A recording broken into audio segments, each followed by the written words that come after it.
So welcome to the Floyd Wagstaff Museum on the campus of Tyler Junior College. We're joined on Coffee by Kevin by the only women's soccer coach in the history of women's soccer at Tyler Junior College and four-time national champion, 2019 Coach of the Year, and I could go on and on. Mr. Corey Rose, welcome to Coffee with Kevin.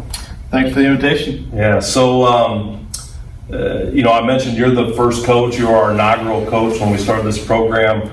But give us some background leading up to that point, your personal, your professional career through playing, coach, and so on and so forth. Wow. Born and raised in Indiana, went to college at Grace College, NAIA school there locally.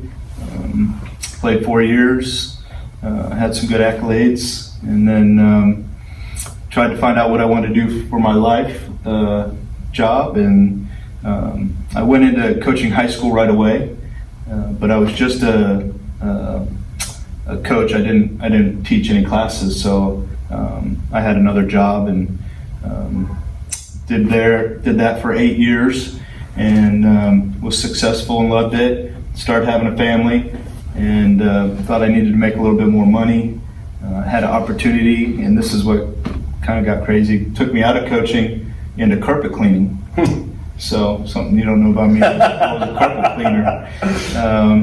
I was a branch manager for Sears Carpet Cleaning. Really? It took me to Columbus, Ohio, eventually into Columbia, South Carolina.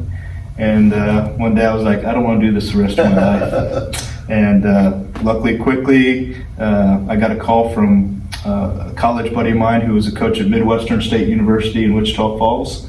And short and sweet, became the assistant coach there on the men's side for 2 years, and then got the opportunity to be the head women's coach at Belhaven College in Jackson, Mississippi. Then Coach Clements and Tim Drain, and the opportunity came up here to start a program. They asked me if I wanted to do it, and the rest is kind of history.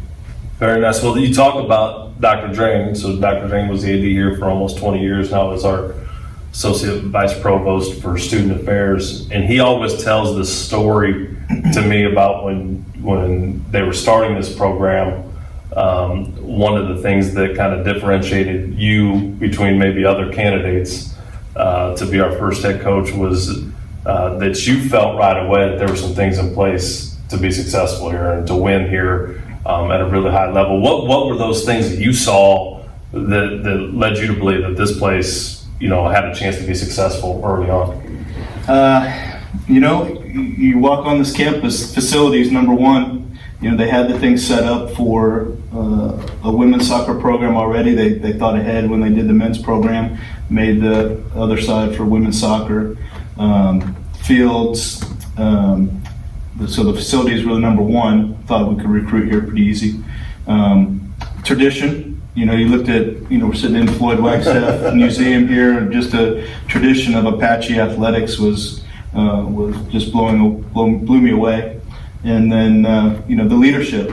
You talked about Dr. Drain, and once I found out he was a big Pittsburgh fan, that sold me to come here. So, but Coach Clements. Back when I was at Midwestern State on the men's side, I was recruiting his players to come to Midwestern State, so we had a friendship there. And he said, hey, we're going to start a women's program, in maybe a couple of years. Would you be interested? Think about it. And then just, he's been very successful in everything he's done. So, just to learn from him a little bit on how to adjust to here, it was kind of a no-brainer. And so now fast forward to where we're at now, 2019 was your fourth national championship, won one in 07, 2011, 2017. I know you say this all the time, it never gets old and we never get tired of it, but what's unique as you got to this point in your career and you've won 4 of them that you take away that differentiates each one of them and being unique and being special in its own certain way? Well, the thing that is unique about junior colleges is that each season you have pretty much 50% of your team is brand new, and so each of those years there's not many players that are the same. So when I look back to 2009 as our first one that we won here, hosted the tournament and won it in 2009, the girls, Christine Ragona, sticks out to me because she became my assistant then later on, a couple of years down the road after she graduated from Florida Tech. So just each individual season, our championship has individual people that stick out in my mind about what made it successful and what made it fun. But I'd have to say the people. Right. It's funny you say that, you talk about Christine, but you've got former players that have gone to be assistants. Ironic, you got a former player that's our assistant athletic director here, Kelsey Weeks. How gratifying is that to see? I think for all former coaches, we love seeing our former athletes go on and have successful careers, but certainly in the world of athletics, and certainly when you get to cross paths with them still professionally, how gratifying is that for you?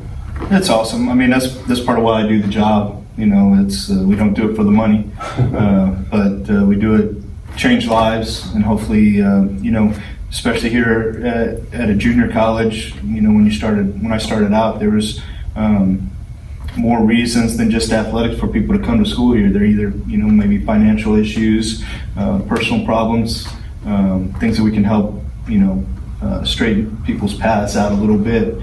And, that's what I like to do and see in the future of what they were when they came to TJC, and then as they gravitated through life and graduate from a 4-year school, and what they're doing with their lives. Just had another, they're having kids now, and it just makes me feel old. Well, you talked earlier about starting a family in that part of your life, and you had the unique experience. We probably all as parents have some type of experience coaching our sons or daughters, whatever that might be, albeit usually at a youth sports organization. But for you, you got to coach your daughter here. Tell me about that experience, what you learned from it, takeaways from that, how much fun it might have been, or maybe not so much fun. Tell me about coaching your daughter. It was a unique experience for sure. My daughter played soccer. Being a coach, she just gravitated towards that sport. So she played. I was coaching her a little bit when she was younger. She's like, I don't want you to coach me anymore, in club. And so we were traveling to Dallas to have her play on a Dallas team. And, she's kind of been, I would say, a late bloomer when it comes to athletics. Didn't take it as serious as she needed to when she was younger. So TJC was kind of a good avenue for her to go. First year when she came in, we butted heads.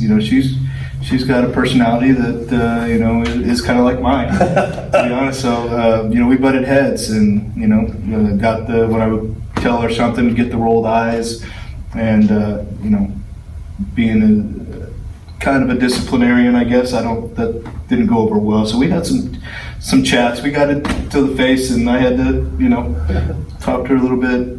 And but in her second year, she just blossomed and became an All-American. And some people say it was because I was the coach or whatever, but it was just her time. It was timing for her. And then now she's playing professional over in Kazakhstan and living a dream. And couldn't be happier for her.